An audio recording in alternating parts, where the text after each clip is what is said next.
Hey everyone, I'm your average guide Sahil Gogna. Welcome back to another video. So recently I have been networking with a lot of graduates and people who have just joined the university, or they are into one or just two semesters into the university and colleges.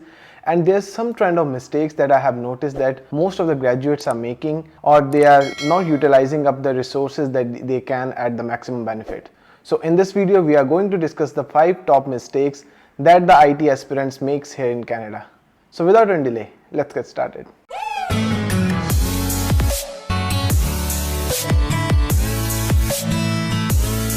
So guys, the first mistake that I have noticed that most of the students are making is that not networking or not utilizing their university or college network to its full potential.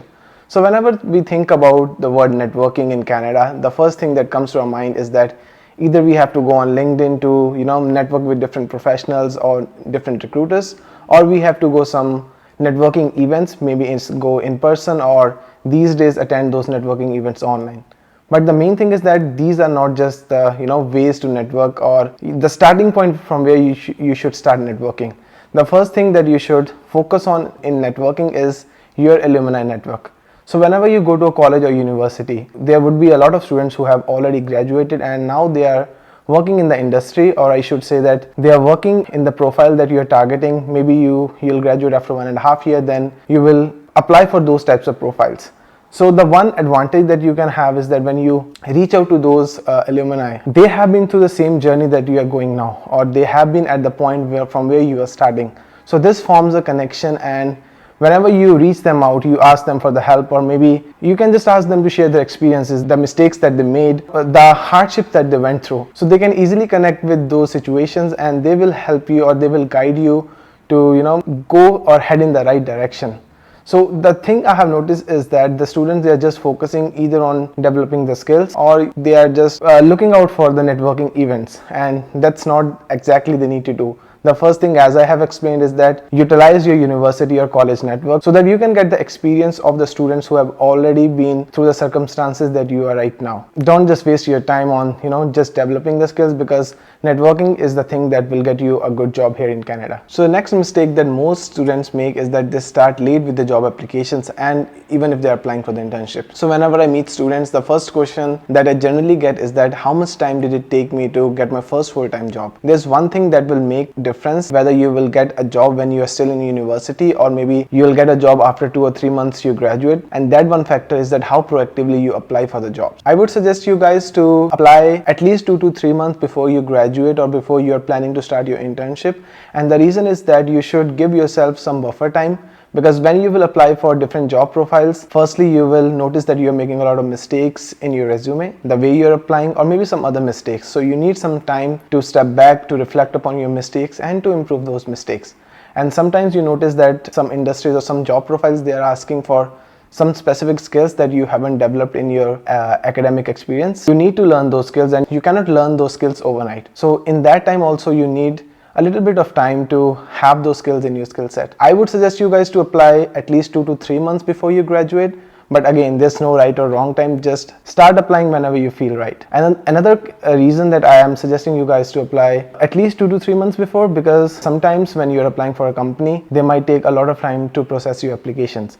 Sometimes the companies, they might take 1 or 2 months to get back to you. Yeah, it has happened with me, and it's happening a lot of students. In that case, if you are applying after you graduate, you have already lost 1 or 2 months. So my suggestion would be to start as early as possible. The next mistake that students are making is that they're focusing too much on the Canadian experience. I know the Canadian experience is valued a lot, and in case you have some internship or full-time job experience, or maybe part-time job experience here in Canada, you will have a lot of advantage over the other candidates. But the main reason of the Canadian experience is that the employers, they want to make sure that you are capable of working in a multicultural team. So here in Canada, you will be working with the people from different religion, from different caste, from different countries. So employers from the Canadian experience, they just want to make sure that you are comfortable working in a diverse team. I know you should try to get an internship or a part-time job in the industry here in Canada, but that's not everything. So we are from the technical background and we are in the technical field. So your technical skills can always overpower any of the other experiences. So at the end, if you are very sound with your technical skills, you won't face much of the difficulty as you might be hearing from different peers. So just focus on your technical skills and Try to get Canadian experience, but if you are not able to get Canadian experience, it's not the end of the world. Keep working hard and you will definitely get a good job. Moving on to the next point, the other major mistake that most of the students are making is students are quitting just after making few attempts. So whenever we come to Canada, we as students, we are overwhelmed by the number of tasks that we need to do apart from our full-time studies. So we need to look for a part-time job, we need to do networking, we need to keep up to date with the industry in terms of our skill set. So I know these are a lot of tasks to do. Whenever I meet students and I ask them like how do they network, or like are they sending the connection requests to different recruiters, to different professionals from the industries, or maybe they're trying to get part-time job in their own field.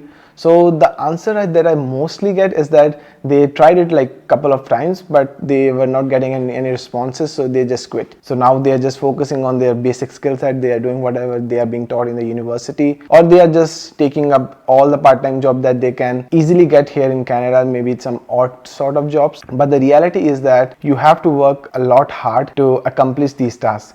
So I generally tell them that getting a job is a job in itself, which means that if you're trying to get a full-time job, or even let's start from the part-time job, majorly the big companies or the medium-sized companies, they don't offer you the part-time jobs. If you want to get a part-time jobs in the technical industry, then either you have to target the small startups or the small companies. Sometimes you might not get even the listing on the LinkedIn or some other job websites.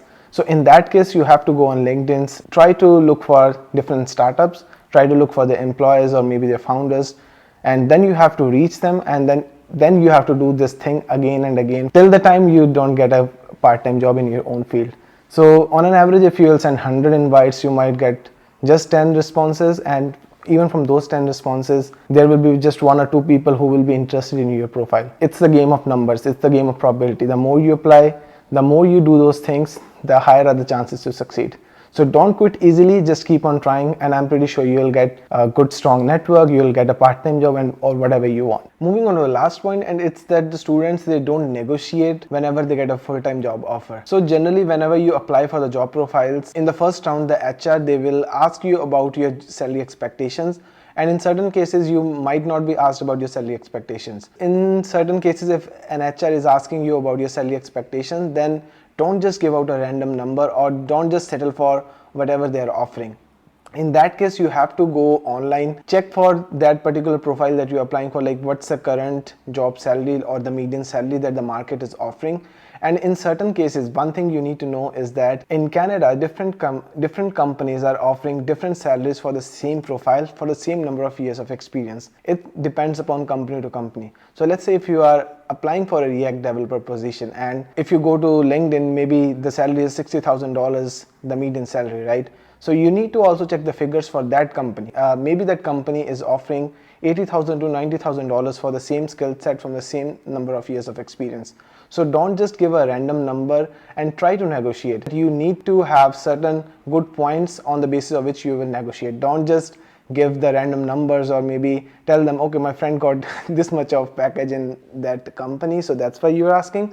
But the negotiating reasons that you should give is that you should go online, check what is the market offering for that type of profiles, for those number of years of experience that you have, and what's that company offering in general. So those should be your basis of negotiations, and don't just settle for less. One more thing that I have heard from a lot of students is that they are scared that if they will negotiate with the HR, they might revoke the offer, or they might not take you to the next rounds. And it's not like that. Here in Canada, if you are not fitting into a budget of an HR, they won't cut you off. They will tell you like, okay, so this is the maximum salary that we can offer you, and if that's fine with you, then we can proceed to the next round. So negotiating is a right as a candidate. So I would say that just negotiate whenever you feel like the company is not offering much, or you can earn a lot more from the company. And another thing that I want to make it clear is that sometimes we just get settled for whatever we are offered, and in that cases we are at the financial loss. The reason is that most of the companies here, they will offer you, if you will ask, the joining bonus and maybe the relocation bonus.